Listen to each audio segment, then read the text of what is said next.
رښتیني دوستان تا ته هماغسې ارزښت درکوي لکه څنګه چې ته یې. په یو ځنګل کې یوه لویه پخه ونه ولاړه وه چې یوه پټه دروازه یې لرله. د دې ونې دننه یوه آرامه، ښکلې او ګرمه کوټه وه چې کوچني چراغونه او یوه ګرده کړکۍ یې درلوده. په همدې کوټه کې یوه شرمېدونکی خارپشت اوسېده چې نوم یې پیني و. پیني له کتابونو، چای څښلو او د سپوږمۍ د انځورونو جوړولو سره ډېره مینه درلوده، خو یو څه چې نه درلودل هغه دوستان وو. یوه ورځ پیني ډېر زړور کار وکړ. هغې یوه تخته رنګ کړه او له کوټې بهر یې وځړوله او پرې ولیکل: نن د مازدیګر په 4 بجې د چای میلمستیا، هر چا ته ښه راغلاست. او ورپسې د هغې انتظار پیل کړ. هغې د شاتو کلچې پخې کړې، ګلابي چای یې تیار کړ او د 4 کسانو لپاره یې میز برابر کړ، که څه هم هغه نه پوهېده چې څوک به راشي او که نه. په 4 بجو او 1 دقیقه یو څوک دروازې ته راغلل. ټک ټک.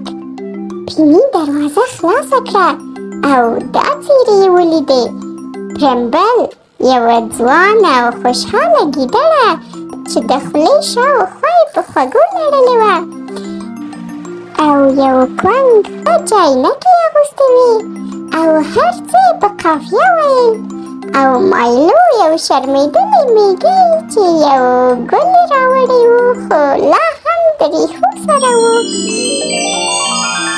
هغه چې پیني ولیده نو خوشحاله شول او ورته یې وویل: موږ راتلی شو که اجازه وي. پیني وخندل: هو، هرومرو، ډېر خوشحاله یم چې تاسو راغلی. هغوی دننه راغلل، چای یې وڅښه، کیسې یې وکړې او د شاتو د کلچو نه یې ډېر خوند واخیست. هیچا په پیني ونه خندل چې ولې دومره غلې وه. هیچا په مایلو ونه خندل چې ولې یې د چای پیاله وغورځوله، او هیڅوک له ټیلي نه تنګ نه شول چې هره خبره یې قافیه‌ایي وه. کله چې میلمستیا پای ته ورسېده، ټولو پیني ته غېږ ورکړه او ویې ویل: سبا هم دا وخت راځو، سمه ده؟ پیني سر وښوراوه او ویې ویل: زه نن هم ډېره خوشحاله شوم او سبا به لا خوشحاله یم. زړه یې ډېر خوشحاله شو ځکه چې هغې ملګري پیدا کړل او د هغې کوټه بیا هیڅکله داسې تنها نه ښکارېده.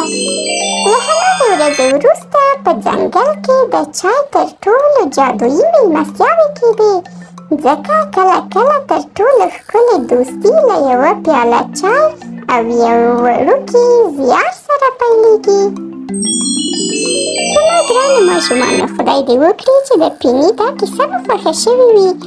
آیا تاسو هم داسې ملګري لرئ چې تاسو ته همداسې ارزښت درکړي لکه څنګه چې تاسو یاست؟ په تاسو پورې ونه خاندي او په تاسو پورې ملنډې ونه وهي؟ خدای دې وکړي چې د پیني کیسه مو خوښه شوې وي. د لا نورو کیسو لپاره زما چینل هرومرو سبسکرایب کړئ. د اوس لپاره هم دومره، د بیا لپاره به د یوې نوې کیسې سره ستاسو په خدمت کې یم. اوس لپاره تاسو ته ډېره ښه شپه.